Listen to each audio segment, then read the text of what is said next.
বিধানসভা নিৰ্বাচনৰ যিহেতু মাজত মাত্ৰ কেইটামান দিন বাকী, ইতিমধ্যে ৰাজ্যৰ চুকে কোণে কেৱল নিৰ্বাচন কেন্দ্ৰিক আলোচনা।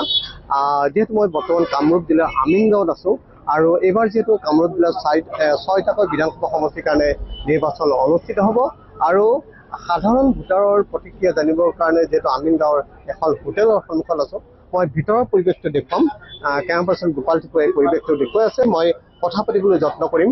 প্ৰথমে দাদা আপোনাৰ ওচৰলৈ আহিছোঁ, যিহেতু নিৰ্বাচনলৈ বেছিদিন নাই, গতিকে আপোনালোক কেনেধৰণে সাজু হৈছে? এজন যদি ভোটাৰ হিচাপে ক'ব যাওঁ, সাজু মানসিকভাৱে মানে আমি মোৰ কথা কৈছোঁ বিশেষকৈ যে আমি ইতিমধ্যে পুনৰবাৰ মানে আগৰ চৰকাৰখনকে, ভাৰতীয় জনতা পাৰ্টিৰ যিখন চৰকাৰ আছে, NDA চৰকাৰ যিখন আছে, সেইখনকে পুনৰবাৰ বিচাৰিছে।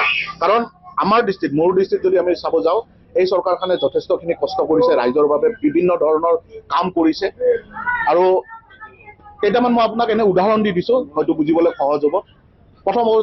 প্ৰথমতে দিব যাওঁ এমপ্লয়মেণ্টৰ, আনএমপ্লয়মেণ্টৰ যিটো সমস্যা, এইখন চৰকাৰে যেনেকৈ যোৱাবাৰ কথা দিছিলে যে 1 লাখক চাকৰি দিব, তো এতিয়ালৈকে মই জনামতে যিখিনি গম পাইছোঁ 1 লাখৰ ওপৰত নিবনুৱাক চাকৰি দিছে, চাকৰি প্ৰদান কৰিছে, গভৰ্ণমেণ্ট চাকৰি প্ৰদান কৰিছে। আৰু যি চাকৰিখিনি খুব স্বচ্ছ আৰু নিকা ব্যৱস্থা ৰৈছে, বহুত দুখীয়া মানুহৰ ঘৰত আজি খুব সুন্দৰ হাঁহি বিৰিঙিছে। ঠিক একেদৰে আমি যদি যাওঁ স্বাস্থ্যৰ হেৰিটো, অসমত আজি 15খন মেডিকেল কলেজ, চিকিৎসা মহাবিদ্যালয় হ'ল। ঠিক তেনেকৈ আয়ুৰ্বেদিক আমি যদি চাওঁ, আয়ুষ ডিপাৰ্টমেণ্টটো চাওঁ, আয়ুষৰ কাৰণেও মাজুলীত চিকিৎসা মহাবিদ্যালয়, আকৌ নগাঁৱত চিকিৎসা মহাবিদ্যালয় খুলিব। এইমছ আমাৰ ওচৰত আহিল, কেঞ্চাৰ কেয়াৰ হস্পিটেল আমাৰ আহিল, টাটাৰ লগত ইমান ধুনীয়া ব্যৱস্থা কৰিছে। কোভিড মহামাৰীৰ ক্ষেত্ৰত আমি দেখিছোঁ এই চৰকাৰখনে কিমানখিনি দিনে নিকাই মুখ্যমন্ত্ৰী ডাঙৰীয়া ৰাইজৰ হকে কাম কৰিছে। গতিকে এনেকুৱা আমি এজন মুখ্যমন্ত্ৰী বিচাৰোঁ, পুনৰবাৰ বিচাৰোঁ। তৃতীয়তে আমি যদি চাওঁ, বিভিন্ন ধৰণৰ আঁচনিতে সৰ্বস্পৰ্শী, সৰ্বমৰ্মী, খুব ধুনীয়াকৈ আঁচনিৰ ব্যৱস্থা। ৰাস্তা ঘাটৰ যদি আমি কথা কওঁ, খুব সুন্দৰ ৰাস্তা ব্যৱস্থা। এডুকেশ্যনৰ যদি আমি কথা কওঁ, খুব সুন্দৰ এডুকেশ্যনৰ ব্যৱস্থা। আৰু আটাইতকৈ ভাল লগা বিষয়টো হ'ল যে পঙুৱা মুছলমানৰ যিটো অগ্ৰাসন, সেইটো ৰোধ কৰাৰ কাৰণে তেওঁ খুব সুন্দৰভাৱে খুব সুন্দৰ কাম কৰিছে, যিটোৰ কাৰণে হয়তো তেওঁ সৰ্বভাৰতত এতিয়া তেওঁৰ এখন ভাল চিনাকি মানুহ হিচাপে, ভাল মুখ্যমন্ত্ৰী, সুদক্ষ মুখ্যমন্ত্ৰী হিচাপে তেওঁ হেৰি পাইছে। গতিকে মই পুনৰবাৰ কম, মই মোৰ একান্ত মনেৰে বিচাৰোঁ যে আমাৰ মাননীয় ডক্টৰ হিমন্ত বিশ্ব শৰ্মা পুনৰবাৰ অসমৰ মুখ্যমন্ত্ৰী হওক আৰু অসমত NDA বা আমাৰ ভাৰতীয় জনতা পাৰ্টিৰ চৰকাৰ আহক। নিশ্চিতভাৱে এয়া হৈছে সাধাৰণ ভোটাৰৰ মনৰ প্ৰতিক্ৰিয়া। মই কথা পাতিম, যদি ইয়াত কেইবাজনো লোক আছে। দাদা, মই আপোনাৰ ওচৰলৈ আহিছোঁ, যিহেতু নিৰ্বাচনৰ মাজত মাত্ৰ কেইটামান দিন বাকী, আপোনালোক কেনেধৰণে সাজু হৈছে? আমি যথেষ্ট নিৰ্বাচনৰ কাৰণে সচেতন।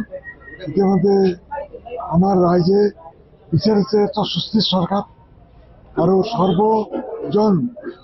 সৰ্বজনৰ ভালপোৱা চৰকাৰ, যাতে উন্নয়নটো সম পৰ্যায়ে হয়।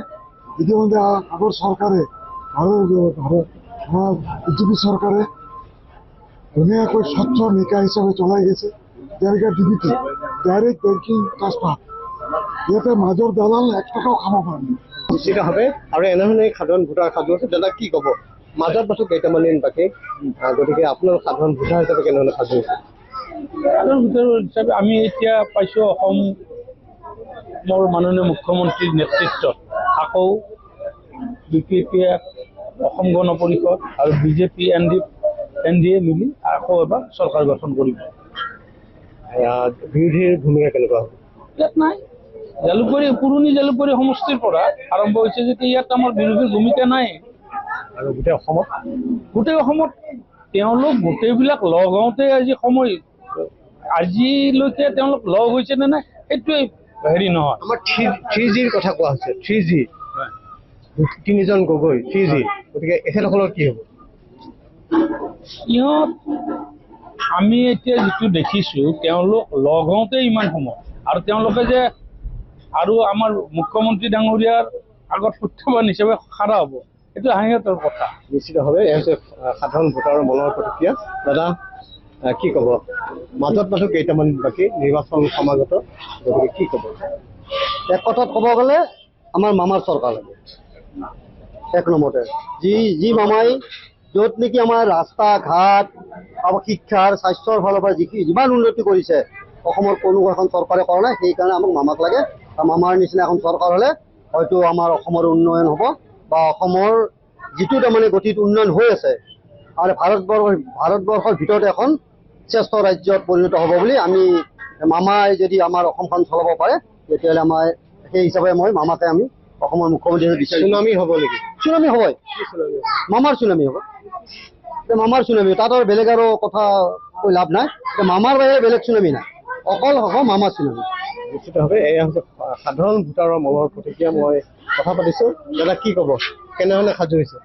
আমাৰতো বিচাৰো আমাৰ মামা চৰকাৰে লাগে। মামাই বহুতখিনি কাম কৰিছে, আমাৰ ইউথৰ কাৰণে কাম কৰিছে, যিহেতুকে মই ইউথ হয়, ইউথৰ মামাখিনি বহুত যথেষ্ট কৰিছে বিজেপি চৰকাৰখনে।